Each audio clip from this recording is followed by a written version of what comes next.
اعوذ باللہ من الشیطان الرجیم بسم اللہ الرحمن الرحیم سورۃ الانفال مدنیہ۔ سورہ انفال یہ مدنی صورت ہے، مدینہ منورہ میں نازل ہوئی، اور ترتیب کے اعتبار سے یہ قرآن مجید کی 8ویں صورت اور نزول کے اعتبار سے 88ویں صورت ہے یہ قرآن مجید کی۔ 75 اس کی آیات اور 10 رکوع ہیں۔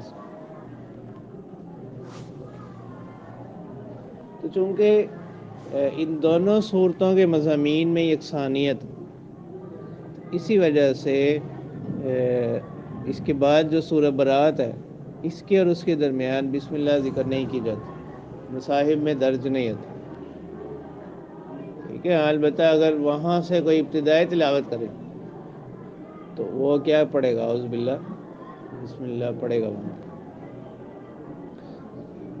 تو پھر ان دونوں کے مضامین میں چونکہ یکسانیت، اسی وجہ سے جو مصحف عثمانی جو ہے اس میں یہاں پر بسم اللہ درج نہیں کی، الگ صورت تو اس کو رکھا گیا سورۃ توبہ، لیکن وہاں بسم اللہ درج نہیں کروائی۔ تو اب یہاں سے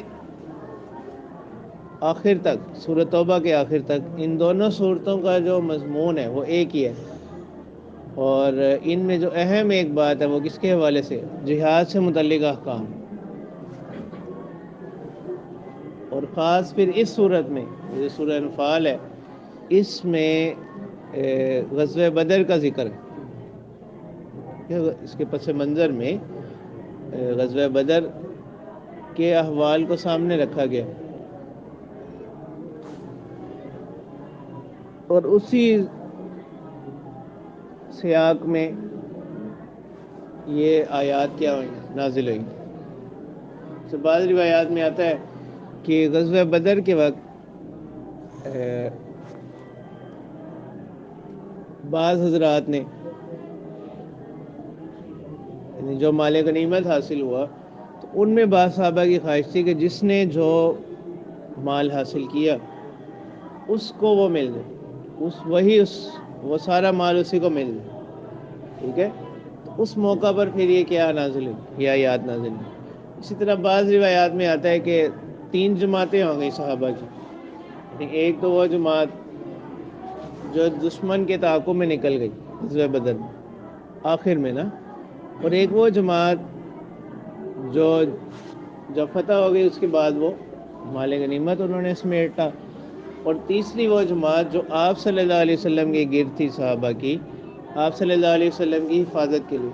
تو اب ان میں اختلاف ہو گیا کہ مال غنیمت کس کو ملے گا۔ جو لوگ دشمن کے پیچھے گئے انہوں نے کہا کہ ہم دشمن کے پیچھے تھے اس لیے آپ لوگ آرام سے کیا کر سکے، مال غنیمت اکٹھا کر سکے، اور جو لوگ آپ صلی اللہ علیہ وسلم کے ساتھ تھے انہوں نے کہا کہ ہم چونکہ آپ صلی اللہ علیہ وسلم کی حفاظت کے لیے تھے، پابند ہو گئے تھے، تو ہم اس کے زیادہ حقدار ہیں۔ اور جو صحابہ انہوں نے خود اکٹھا کیا میدان سے، انہوں نے کہا کہ ہمیں چونکہ حاصل ہوا ہے تو ہم اس کے حقدار ہیں۔ اس طرح ایک روایت میں ایک خاص صحابی کا واقعہ آتا ہے کہ انہوں نے اپنے بھائی کے قاتل کو مارا غزوہ بدر میں، تو اب ان کی خواہش تھی کہ اس سے جو تلوار حاصل ہوئی ہے وہ مجھے مل جائے۔ پھر یہ تمام روایات اس حوالے سے بیان کی جاتی ہیں، تو ان میں کوئی تعارض بھی نہیں۔ ممکن ہے کہ مختلف واقعات ہوئے ہوں جن کے جواب میں پھر یہ آیت نازل ہو گئی کہ جو مال غنیمت کی جو تقسیم کا حق ہے، وہ مال غنیمت سارے کا سارا کس کے لیے ہے؟ اللہ اور اس کے رسول کے لیے۔ تو یہ اس کی آیات کا جو ہے نا پس منظر، اور اس میں اس طرح بھی اشارہ ہے کہ اللہ تعالیٰ کی طرف سے ایک بڑی نعمت اور فضل یہ ہوا اس امت، یعنی اس کے لیے یہاں انفال کا لفظ استعمال ہو رہا ہے۔ انفال نفل کی جمع، نفل کہتے ہیں کہ جو کیا ہو، انعام، صلہ، زائد، ٹھیک ہے۔ اس لیے نفل کو بھی نفل اس لیے کہا جاتا ہے کہ جو فرائض میں کمیاں وغیرہ رہ جاتی ہیں ان کی تلافی اس سے ہو جاتی۔ تو یہ مال غنیمت بھی ایک طرح کا کیا ہے؟ اللہ تعالیٰ کا انعام ہے، پہلی امتوں میں یہ ہوتا تھا کہ اگر جہاد کے بعد جو بھی مال حاصل ہوتا اس کو ایک جگہ رکھ دیتے، آسمان سے ایک آگ آتی اور اس کو جلا دیتی تھی. تو یہ علامت ہوتی کس بات کی؟ اس بات کی کہ یہ کیا ہے؟ قبول ہے. یہ جو جہاد ہوا ہے یہ اللہ کی راہ میں جو قتال ہے یہ کیا ہو چکی ہے؟ قبول ہو گیا. تو لیکن اللہ تعالیٰ نے اس امت پر خاص فضل کیا کہ مال غنیمت کے استعمال کو ان کے لیے کیا قرار دے دی؟ مباح قرار دے. جیسے حدیث مبارکہ میں بھی آتا ہے کہ آپ صلی اللہ علیہ وسلم نے جو باقی امت چیزوں کے حوالے سے اپنی فضیلت بیان کی دیگر امتوں پر، دیگر انبیاء پر، تو ان میں ایک چیز یہی ہے کہ میرے لیے مال غنیمت کو کیا کر دیا گیا؟ حلال قرار دے دیا، یعنی اس امت کے لیے. تو یہاں 3 لفظ استعمال ہوتے ہیں اصولی طور پر. ایک تو نفل کا لفظ ہے، ٹھیک ہے، تو نفل وہی ہے جس کو مال غنیمت کہتے ہیں. اور دوسرا فیعن. فے کس کو بولتے ہیں؟ فے کہتے ہیں کہ دشمن کا وہ مال جو بغیر کسی جنگ کے، بغیر کسی مزاحمت کے کیا ہو جائے؟ حاصل ہو جائے. اور اس کے تفصیلی احکام جو ہے وہ سورہ حشر میں آتے ہیں. اور غنیمت کہتے ہیں کہ وہ مال جو مزاحمت کے بعد، کوشش کے ذریعے سے، قتال کے بعد دشمن سے کیا ہو؟ حاصل ہو. اگر بعض حضرات نے پھر کہا کہ یہ جو نفل اور غنیمت یہ ایک ہی یہاں پر جو نفل کا لفظ استعمال ہو رہا ہے کس کے لیے بولا جا رہا ہے؟ مال غنیمت کے. اس کے لیے مال غنیمت. تو مال غنیمت کون سا مال ہوا؟ جو مزاحمت کے بعد، قتال کے بعد کیا ہو؟ حاصل. اور مال فے جو بغیر کسی قتال کے دشمن کا مال کیا حاصل ہو. یسألونک عن الانفال. اللہ تعالیٰ فرمانے کہ وہ آپ سے سوال کرتے ہیں مال غنیمت سے متعلق.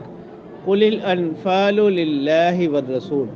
تو آپ کہہ دیجئے کہ مال غنیمت تو کس کے لیے ہے؟ یعنی اس پر اللہ ہی کا حق ہے اور اس کے رسول کا. ٹھیک ہے. قل الانفال للہ والرسول، یہ خالص کس کے لیے ہے؟ اللہ اور اس کے رسول کے لیے.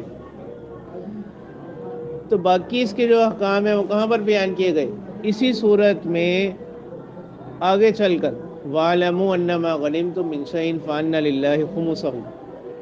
ٹھیک ہے، کہ جس میں مال غنیمت کا 5واں حصہ تو کس کے لیے مختص کر دیا گیا؟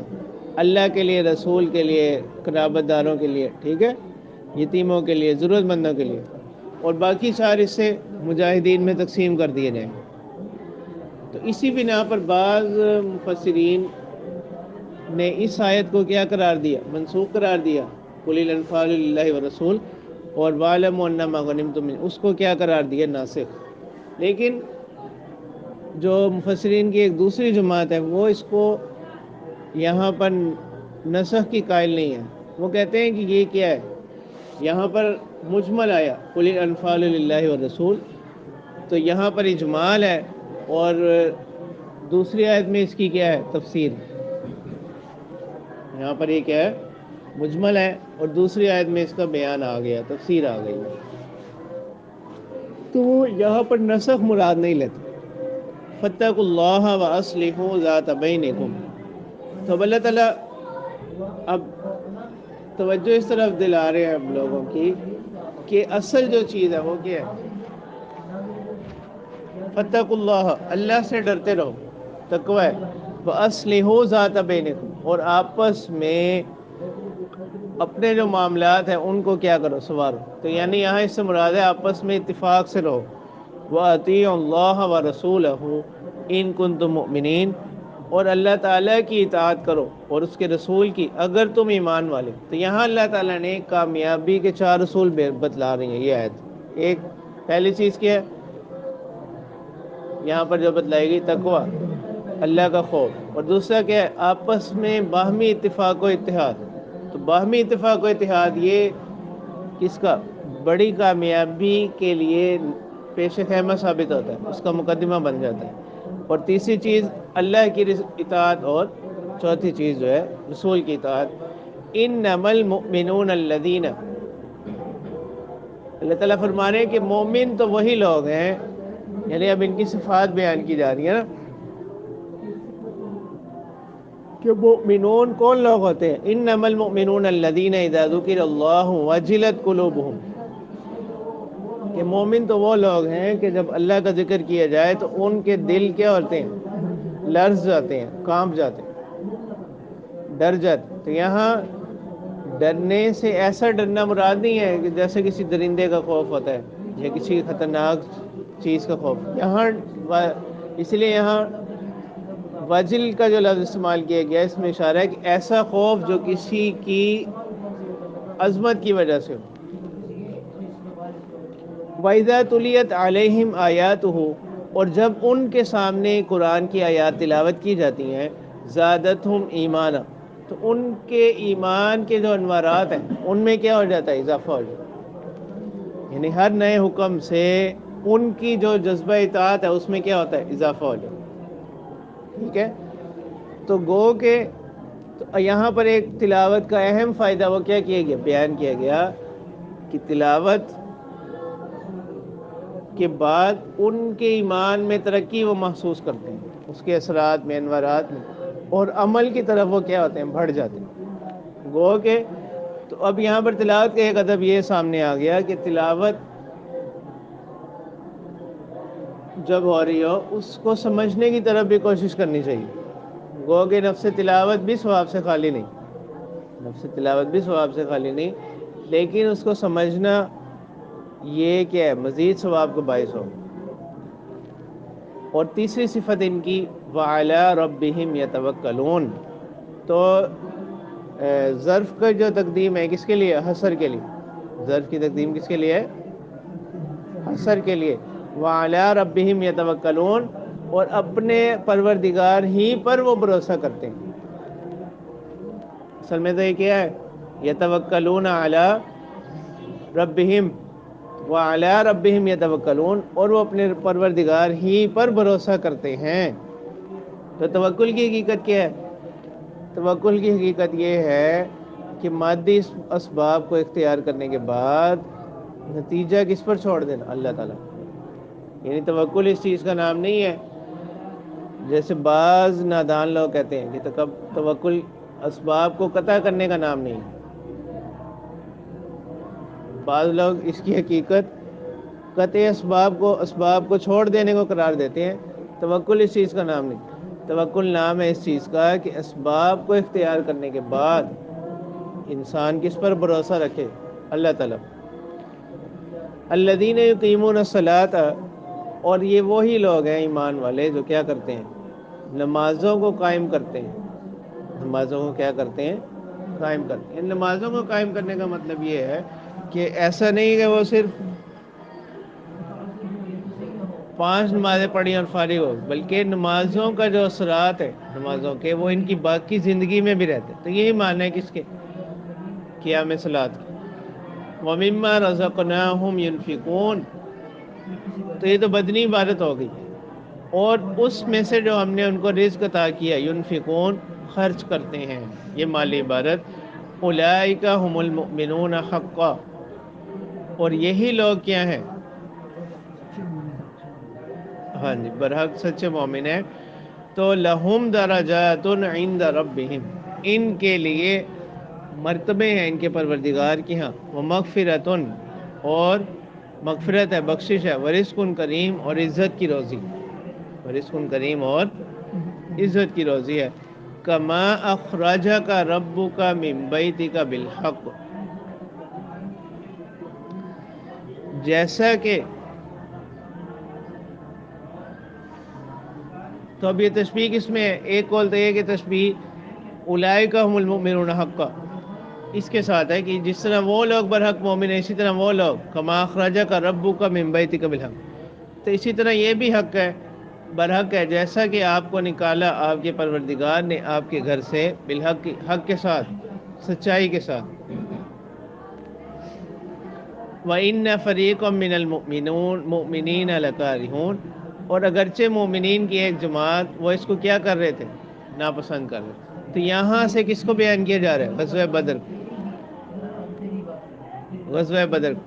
تو اس وقت ابتدا میں بعض حضرات، چونکہ مدینہ سے باہر جا کر یہ لڑائی تھی، یہ جہاد تھا، ابتدا میں چونکہ ابھی مسلمان بھی اس ابتدائی دور تھا، ہجرت ابھی نئی نئی ہی تھی، اسباب کے لحاظ سے بھی کمزور تھے، تو ابتدا میں بعض حضرات نے اس کو کیا کیا، جب ان کو جہاد کا حکم دیا گیا تو یہ چونکہ پہلی مرتبہ ہو رہا تھا یہ کام، تو ابتدا میں وہ اس کے لیے تیار نہیں تھے، اس طرح اشارہ گو کے بعد میں پھر سب نے اپنی اپنی جو حمایت تھی اس کا کیا کیا، اعلان کیا، ٹھیک ہے، مہاجرین میں سے بھی اور انصار میں سے۔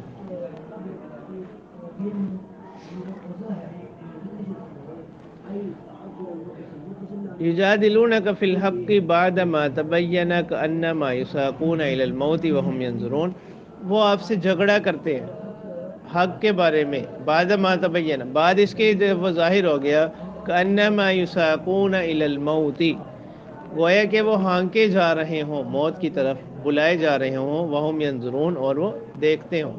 وَإِذْ يَعِدُكُمُ اللَّهُ إِحْدَى الطَّائِفَتَيْنِ، تو اب دو قافلے تھے، ایک تو وہ قافلہ جو مکہ سے تجارتی قافلہ چلا ہوا تھا،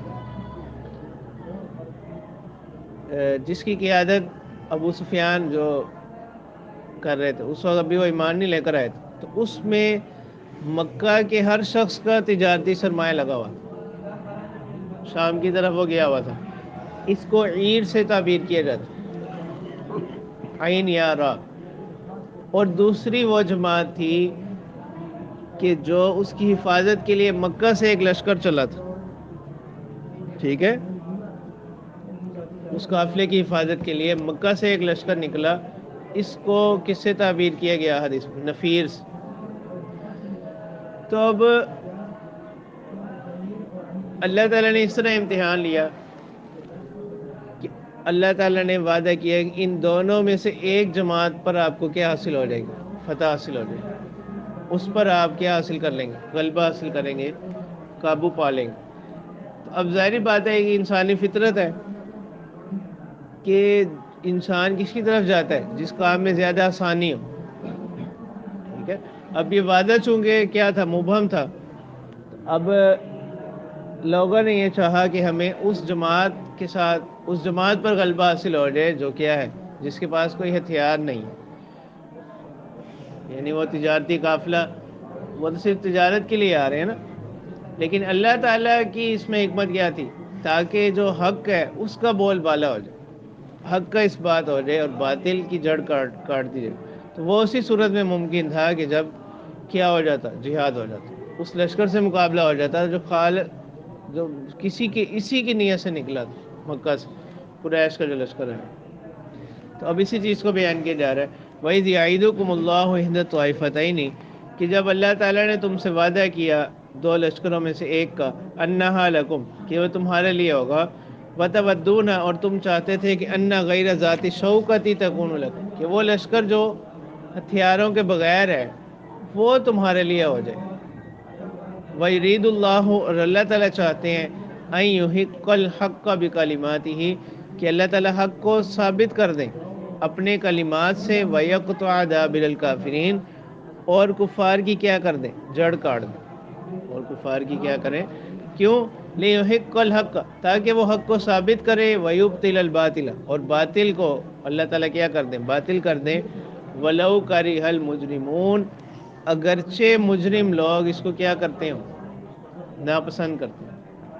یعنی اللہ تعالیٰ کی اس میں حکمت یہ تھی اس جہاد کے ہو جانے میں، اس غزوہ بدر کے ہو جانے میں، تاکہ حق کا بول بالا ہو جائے، حق کا اس بات ہو جائے، اور باطل کا کلا کما ہو جائے، باطل کا خاتمہ ہو جائے۔ اس تستغیثون ربکم، کہ جب تم اللہ تعالیٰ سے فریاد کر رہے تھے، فاستجاب لکم، یعنی دعا تو آپ صلی اللہ علیہ وسلم فرما رہے تھے، تو چونکہ باقی صحابہ اس پر آمین کہہ رہے تھے تو ان کو بھی اس میں شامل کیا گیا۔ استستغیثون ربکم، جب تم اپنے رب سے فریاد کریں، جب آپ صلی اللہ علیہ وسلم نے دعا مانگی نا وہاں پر کہ اگر یہ جو چند نام لیوا اسلام کے، اے اللہ اپنے دین کی مدد فرمائی، اگر یہ لوگ بھی ختم ہو گئے تو دین اسلام کیا ہوگا؟ ختم ہو جائے۔ فاستجاب لکم، تو تمہارے پروردگار نے تمہاری دعا قبول کی کہ انی ممدکم بالف من الملائکۃ مردفین، کہ میں تم لوگوں کی مدد کروں گا 1000 فرشتوں سے، مردفین جو لگاتار آئیں گے، آگے پیچھے آئیں گے۔ وما جعلہ اللہ الا بشرا، اور نہیں بنایا اس کو اللہ تعالیٰ نے مگر خوشخبری، وَلِتَطْمَئِنَّ بِهِ قُلُوبُكُمْ، اور تاکہ اس کے ذریعے سے آپ کے دل مطمئن ہو جائیں۔ وَمَن نَّصْرُ إِلَّا مِنْ عِندِ اللَّهِ، اور مدد صرف اللہ ہی کی طرف سے ہے۔ ان اللہ عزیز الحکیم، بے شک اللہ تعالیٰ زبردست حکمت والے۔ تو یہاں پر کس کا ذکر کیا جا رہا ہے؟ 1000 کا۔ اور سورہ آل عمران میں 3000 کا بھی آتا اور 5000 کا۔ تو چونکہ یہ درمیان سے ان کے حلیف قرظ بن جابر، جب یہ بات مشہور ہوگی کہ وہ بھی ایک لشکر لے کر آ رہا ہے کفار کی مدد کے لیے، تو پھر 3000 کا وعدہ کیا گیا اس صورت میں۔ اور جو 5000 کا جہاں پر ذکر آتا ہے، اس کی شرط کیا تھی؟